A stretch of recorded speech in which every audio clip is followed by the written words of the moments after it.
Listen, this chapter fucked so hard, I'm almost certain it owes me child support. So let's talk about it. Like, I hate wasted potential.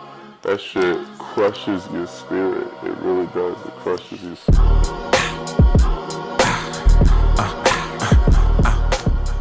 Also, real quick, if you like what I do here and appreciate the effort that I put into these videos, consider liking and subscribing to the channel. Or if you want, you can support me on Patreon. It is $5 a month and you'll get access to all sorts of behind the scenes stuff. It also helps me keep the channel afloat and keeps the Stay at Home Dad Fun Fund topped up. Okay, shameless plug over, I apologize. So remember last video when I said that I can't fucking wait to see these four on screen together? Yeah, I was so justified saying that. Hokuto, Yura, Uraha, and Natsuki's personalities blend together so well, it's actually insane. This chapter is just chef's kiss.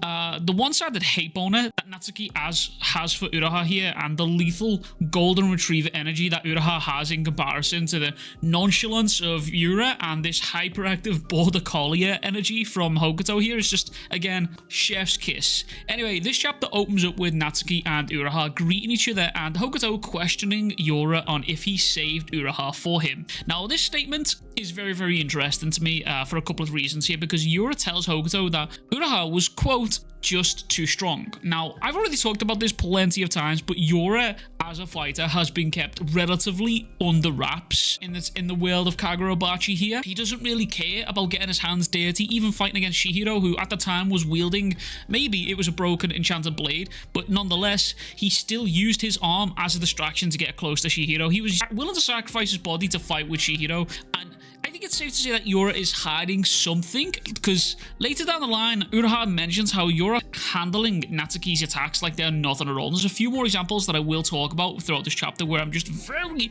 suspicious over his true fighting powers here. But then later down the line, we have Yura, who was stood amongst these three at the end of the chapter, and he's the only person without that crazy look in his eyes. He doesn't even seem fazed about what's going on, about anything that's happening. And I'll say again, and I will just keep screaming this until I go blue in the face and my lungs pop, Yura has a lot more going on than what we know about. I just refuse to believe that this is all this dude has. Anyways, this first page gives us a lot more information. 1. This sorcery affecting Uraha is disappearing, meaning either Boulder Hishaku was killed or his sorcery is on a timer and has dissipated over time. 2. Kiri notes that Hokuto is very strong, noting how he's not even been using his dominant arm yet. 3. Natsuki also notes that Hokuto is the quote-unquote tough one, which means again, Yura is being somewhat underestimated here by Natsuki and potentially even Uraha here, so I am again very skeptical of Yura here. Anyways, Uraha tells Kiri and Hakari to go for the Shinoichi, which, as I predicted in the last video, these guys are going to just be free to sort of move as they please here, while Yura and Hokuto are kept busy,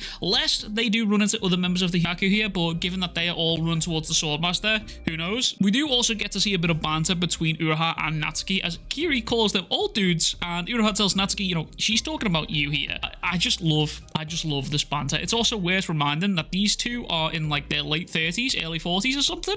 Like, I know they don't look it, but they old as fuck apparently. I do really like the camaraderie between these two. It's a nice set of chemistry that we've got going on here. Anyways, Hokuto goes on to introduce himself by telling Uraha it's an honor to meet him. Now, I just need to draw your attention to Natsuki's reaction here, and then their combined reactions in the panel after. Natsuki is absolutely sick to his back teeth of this dude Uraha getting all of the attention, and Uraha doesn't even have a clue of what's going on at all. He has no idea why Hokuto is so fucking excited to see him. I can't express it enough that these four are just such a good combo filled with chemistry. It's so nice to see. But Hokuto straight up just spills the beans on everything. Now, this is a reoccurring theme throughout the series here. Sojo was brutally honest with his intentions, so too was Kiora. Hirohiko just straight up told Chihiro after everything when they had their first fight. Hell, even when Chihiro met Yura for the first time, he just straight up spilled the beans to Chihiro. The Hishaku have this thing where they just straight up let their opponents know what's going on.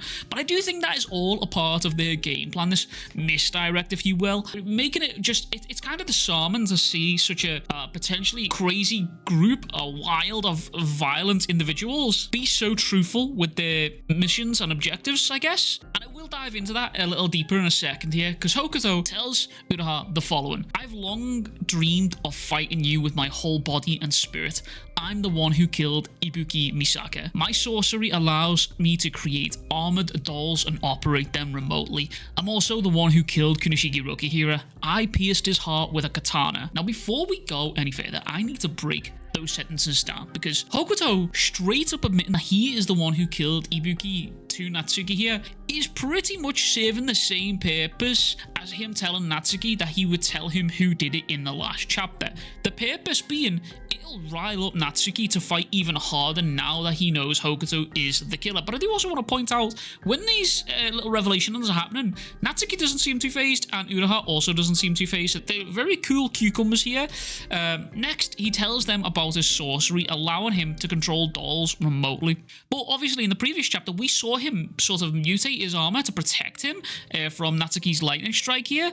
Now, it is possible the armor is a quote doll made by Hokuto, or Hokuto stood before them is also a doll, which could explain why he doesn't really react to his arm being cut off. But I think that is the least likely theory in my personal opinion here. Let me know what you think in the comments down below. But next up, him casually revealing that he is the one who killed Rokihira is fucking insane. That means that when Chihiro arrives here, he is going to be faced with the mastermind and the perpetrator of his father's demise. But it also serves another purpose, possibly unbeknownst to Hokuto. I say possibly because he might know, but he might not. And that's that this will also rile up Uraha even further, because remember, Uraha was still a massive fanboy of Kunishige. Remember how he freaked out about meeting Chihiro? Anyways, Hokuto continues by introducing Yura, the leader of the Hishaku, and the man who ordered Rokihira and Misaka's deaths. And while this is all happening, Yura's trying to, he's questioning what the fuck Hokuto is playing at here. He's like, yo, what are we doing here? What are we doing? We're trying to kill these dudes. We're not trying to make friends. Why are you telling them everything? But Hokuto finishes by saying, that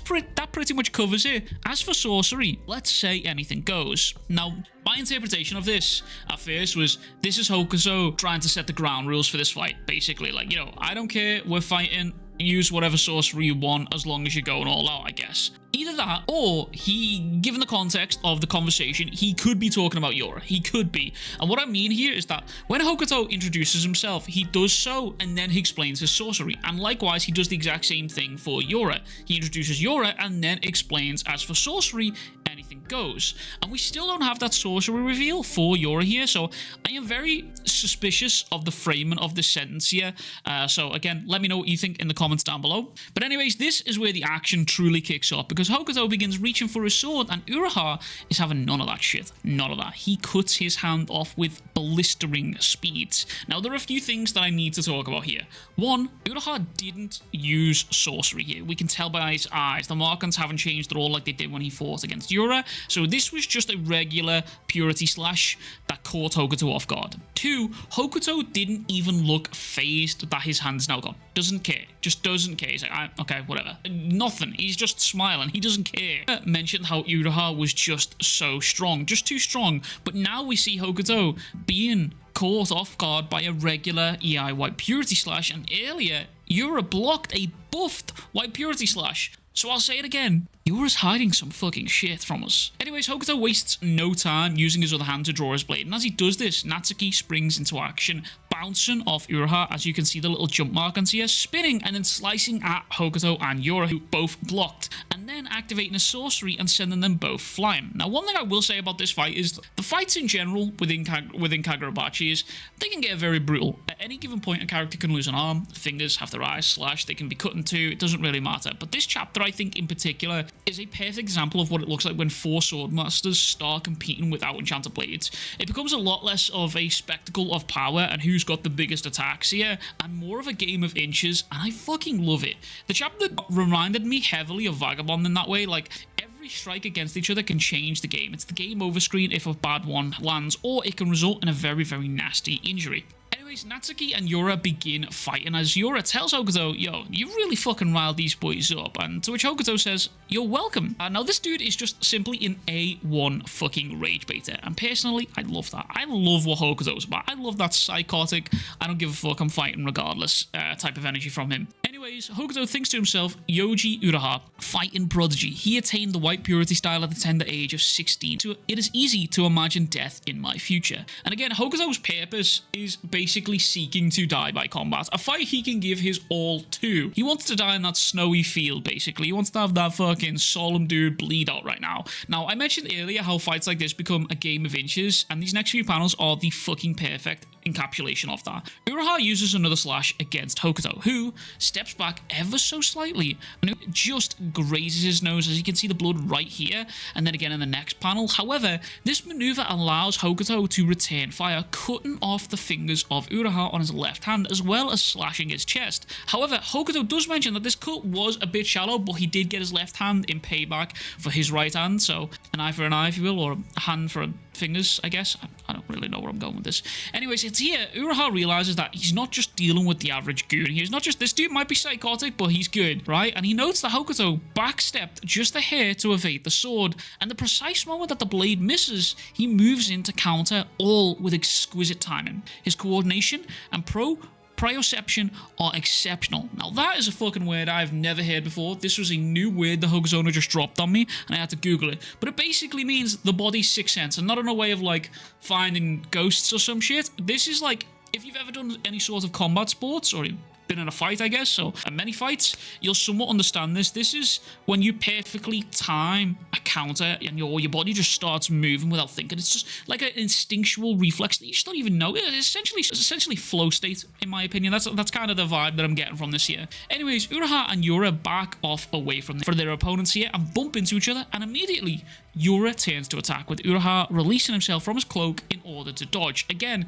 the reaction speed on Yura immediately attacking is fucking scary. It is also worth noting that at this point, both him and Natsuki are the only uninjured party in this fight here, which I find very interesting. Again, I'm just watching everything that Yura does. I'm just watching like a fucking hawk right now. But Natsuki jumps over Uraha and lands in front of Hokuto, who blocks Natsuki's slash right here. But Natsuki releases his sword from his hand as a distraction, almost trying to block the view of Hokuto here, and it's a distraction that fucking works, and it allows him to slice through Hokuto right here. And it dawned on me right here that this is not only Natsuki fighting to avenge his brother right here, he's also fighting to prove himself against Uraha, because we can see this internal monologue going on right here. His initial movements are insanely fast, but he lacks that edge. Once you've mastered a technique, it tends to stick with you, but that instinctual edge, intuition, split-second judgment, calls, and moving like a knife, you lose that stuff if you're not continually exposed to battle. Those fine details are even more crucial than technique when master warriors fight. But Natsuki never stopped fucking fighting. Whereas when we come to meet Uraha, he was simply just waiting for death. He had no will to fight at all until he met Chihiro. Now, I can't express really how much I fucking love this chapter. There has been some really good fights within Kagurabachi with some awesome choreography, but this chapter I think stands above a lot of them.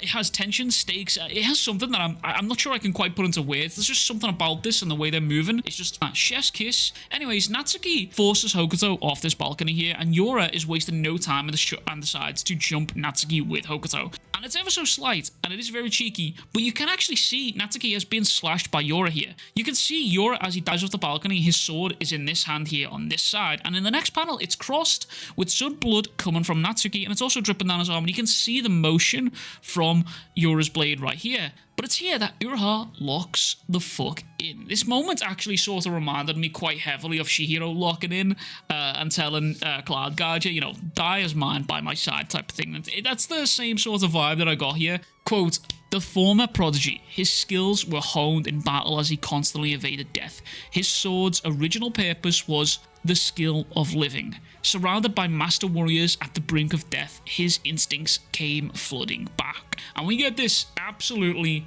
beautiful panel of Uraha standing almost like Batman. Speaking of which, Batman actually referenced Kagurabachi recently, which I think is just simply fucking insane, I won't lie. Motion of Kagurabachi? Unmatched. Anyways, Uraha lunges forward, drawing his sword from the sheath with his teeth. That rhymes, like and subscribe. Slashing through Yura and Hokuto again.